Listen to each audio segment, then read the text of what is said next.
सच की आवाज news channel, दिखेगा वही जो दिखेगा सही। प्रयागराज डिप्टी सीएम केशव प्रसाद मौर्य का बयान। प्राइमरी स्कूलों के मर्जर पर बोले केशव मौर्य, विपक्ष के पास कोई मुद्दा नहीं रह गया, जनहित के मुद्दों से विपक्ष का लेना देना नहीं। भाषा विवाद पर डिप्टी सीएम केशव प्रसाद मौर्य ने कहा, उद्धव राज ठाकरे जनाधारहीन हो गए हैं, देश की सभी भाषाओं का सम्मान करना चाहिए, दुर्व्यवहार करना गलत है, कहा डिप्टी सीएम केशव प्रसाद मौर्य ने।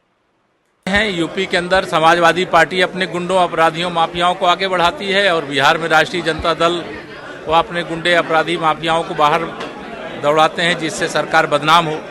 लेकिन जो गुंडागर्दी करेगा, जो अपराध करेगा, जो माफियागिरी करेगा, उसकी खैर नहीं है। जहां एनडीए की भाजपा की सरकार है और उनके खिलाफ कार्रवाई हो रही, वो सब पकड़े जा रहे हैं। और राष्ट्रीय जनता दल या समाजवादी पार्टी को इस मुद्दे पे कोई फायदा नहीं मिलना, क्योंकि आम जनता जानती है कि गुंडों की पार्टी कौन है और सुशासन और विकास करने वाली पार्टी कौन है।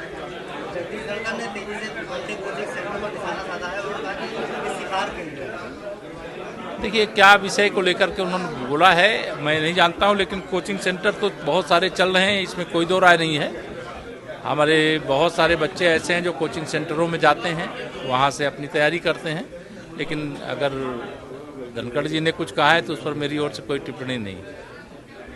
कांवड़ यात्रा लगातार शुरू है और इसको लेकर के तमाम जो है, ये भारत है, तीर्थ स्थलों का देश है। यहाँ कभी अयोध्या के लिए, कभी मथुरा के लिए, कभी प्रयागराज कुंभ के लिए, तो कभी सावन के महीने में कांवड़िए अपना जल चढ़ाने के लिए जाते हैं। और हमारे देश में, प्रदेश में जहाँ भाजपा है वहाँ कांवड़ियों का, भक्तों का स्वागत है, पुष्प वर्षा है, उनकी सुरक्षा है और कोई गड़बड़ी न होने पावे किसी कार्यक्रम में, इसकी लगातार चिंता की जाती है।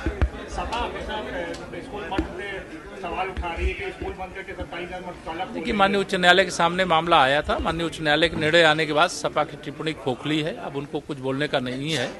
लेकिन शिक्षा को लेकर के वह काम बात ना करें।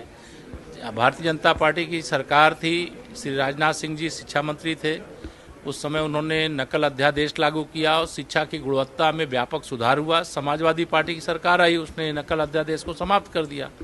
तो वो शिक्षा के प्रति गंभीर लोग नहीं हैं, वो अपराध के प्रति, माफियाओं के प्रति, अपराधियों के प्रति गंभीर। प्रमोद तिवारी कांग्रेस नेता है, बिहार चुनाव में उन्होंने बोला है भाजपा जब भी चुनाव आती है ईडी और इनको आगे करती है, सीबीआई भी। हम मतदाताओं के बीच में जाते हैं और मतदाताओं का आशीर्वाद पाते हैं।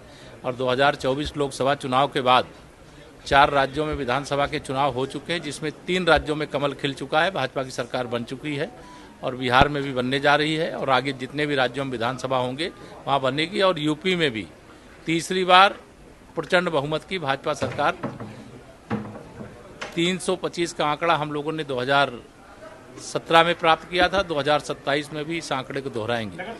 चुनाव की तैयारियां चल रही हैं, जैसे वो आयोग को कराना है, सरकार और पार्टी दोनों तैयार हैं।